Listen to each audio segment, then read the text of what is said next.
En Europa había muchos caballeros medievales cuya habilidad y valentía les ganaron el respeto de sus contemporáneos. Algunos eran caballerosos y se adherían a un código de honor, otros eran despiadados y utilizaban cualquier medio disponible para defender a su monarca, religión o tierras. Pero ¿quiénes eran estos hombres guerreros? Viajemos ahora atrás en el tiempo y echemos un vistazo a las hazañas de algunos de los protectores medievales que han dejado su huella en la historia. William era el hijo menor de John Marshall, un noble de menor rango. Cuando el rey Stephen tomó el trono inglés en 1135, John lo apoyó, pero cambió de bando 4 años después para ayudar a la emperatriz Matilda con su reclamo de sucesión. Stephen asedió el castillo de Newbury en 1152 cuando William tenía solo 6 años. Stephen tomó al niño como rehén para asegurarse de que John se rendiría.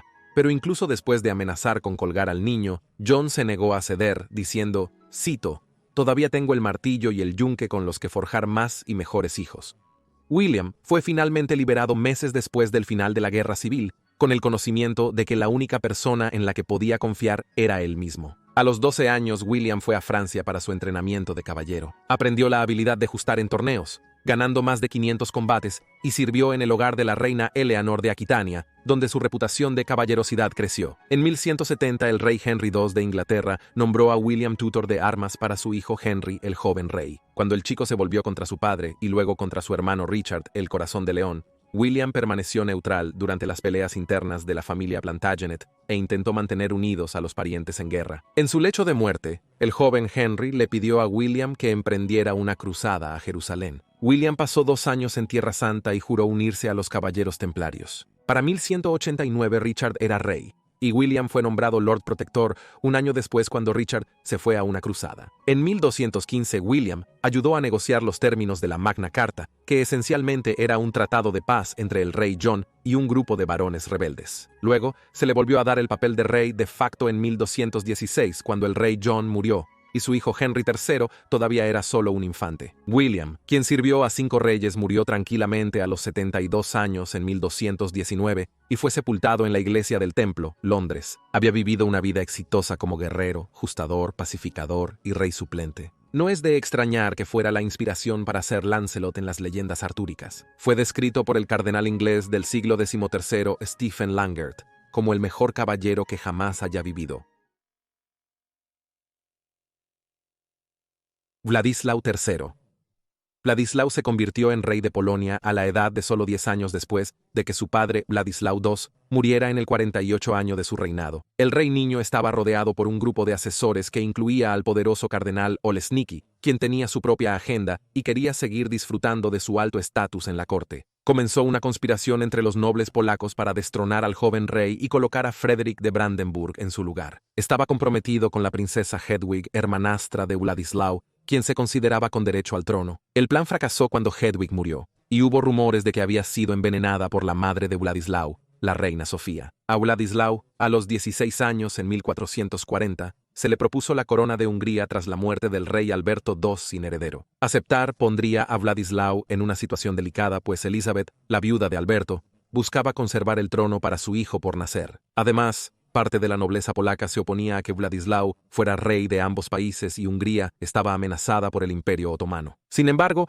Vladislao comenzó una guerra civil de 2 años con Elizabeth, que lo vio finalmente tomar el trono húngaro con la ayuda del Papa Eugenio IV. Por este apoyo, Vladislao había prometido organizar una cruzada antimusulmana, y ahora estaba poseído por una pasión para defender el cristianismo contra los infieles. Se había criado como un cristiano piadoso y probablemente fue impulsado por el éxito de John Hunyadi y la larga campaña de los caballeros húngaros contra los turcos. En 1444, Vladislao emprendió otra campaña contra los otomanos. Con Hunyadi al mando de su ejército multiétnico, Vladislao llegó a Varna en las costas del Mar Negro en Bulgaria. Se suponía que una flota veneciana los encontraría allí, pero no llegó, y esto dejó a los 20.000 cruzados varados cerca del enorme ejército otomano de 60.000 hombres. A pesar de que el ejército otomano tenía 3 veces más hombres y estaba liderado por el sultán Murad II, hubo momentos en los que parecía que los cruzados podrían ganar. Pero luego Vladislao, con 500 de sus caballeros polacos, cargó valiente e imprudentemente directo al centro otomano. El caballo de Vladislao resultó herido, y el rey fue decapitado a los 20 años por un mercenario otomano. Luchando por recuperar el cuerpo de Vladislao y organizar una retirada, Hunyadi tuvo suerte de escapar con vida. Los cruzados sufrieron miles de bajas. El cuerpo y la cabeza del rey Vladislao nunca fueron encontrados, pero aún se le admira por su valentía, y un monumento se erige cerca de donde murió.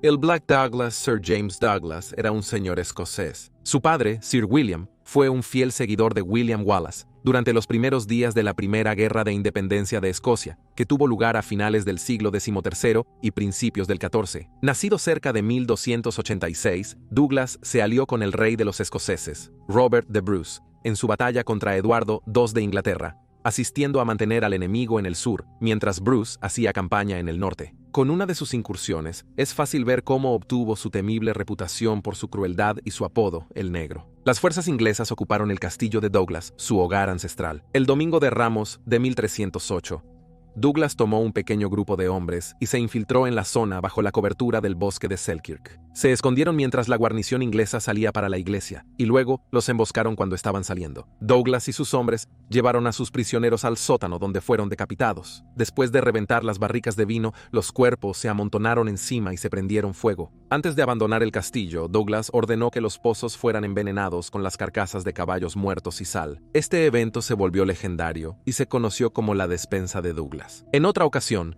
Douglas capturó el castillo de Roxburgh en 1313 disfrazando a sus hombres de bueyes, acción por la cual el rey inglés lo describió como astuto y brillante. Douglas luchó al lado de Robert de Bruce durante la batalla de Bannockburn, donde obtuvieron una victoria decisiva, y continuó sus incursiones a través de la frontera escocesa hacia Inglaterra, donde era muy temido. Geoffroy de Charny. Charny nació en la pequeña nobleza francesa alrededor del año 1306, 1337, que duró 116 años. Desde 1337, marcó el inicio del ascenso de Charny en el ejército francés. Fue capturado por los ingleses tras liderar una carga de caballería en la batalla de Morlaix, donde esperaban un rescate por él. Como cruzado, fue condenado por su valentía por el Papa Clemente VI. En 1351 colaboró en la creación de la Orden de la Estrella, una élite de caballería, y Felipe VI, el rey francés, le encargó redactar obras sobre el arte caballeresco. El libro de caballería del caballero ha sido desde entonces una valiosa fuente histórica sobre el sacrificio personal y el honor necesarios para ser un caballero exitoso. Después de participar en la expedición de las cruzadas a Esmirna en 1344, Charny fue galardonado con el honor de consejero real y portador del estandarte sagrado de batalla, el oriflama. Llevar el estandarte de la corona a la batalla era un trabajo peligroso y resultó ser la perdición de Charny, ya que fue asesinado en la batalla de Poitiers en 1356. Charny era un hombre piadoso y se registra como la primera persona en tomar posesión de la sábana santa de Turín, que pudo haber adquirido mientras estaba en cruzada. El cronista Gilles Le Musset escribió sobre él, cita: un soldado vigoroso, experto en armamento y muy renombrado tanto en el extranjero como aquí. Ha participado en muchas guerras y en muchos conflictos mortales, en todos ellos comportándose con probidad y con nobleza. El historiador de la corte Jean Froissart dijo que era el más digno y valiente de todos ellos. Henry Percy, Harry Hotspur.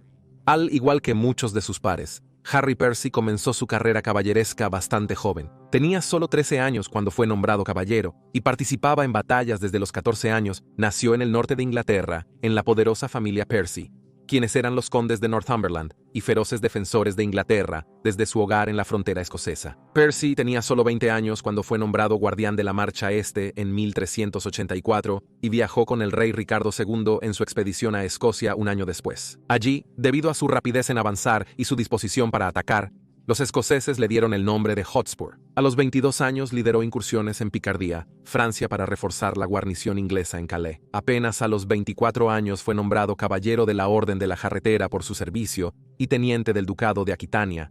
A los 30 años, a pesar de haber recibido concesiones y nombramientos reales, la familia Percy decidió apoyar a Henry Bolingbroke en su rebelión contra Richard II. Cuando Richard fue depuesto con éxito y Bolingbroke se convirtió en el rey Henry IV, Harry Percy y su familia fueron recompensados generosamente, y Harry fue nombrado teniente real de Gales. Nunca se quedaron al margen por mucho tiempo, y con varios agravios contra el nuevo rey, la familia Percy se rebeló nuevamente en 1403, y Harry murió en la batalla de Shrewsbury. Tenía 39 años. Se dice que el rey Henry lloró cuando le trajeron el cuerpo de Harry Percy después de la batalla.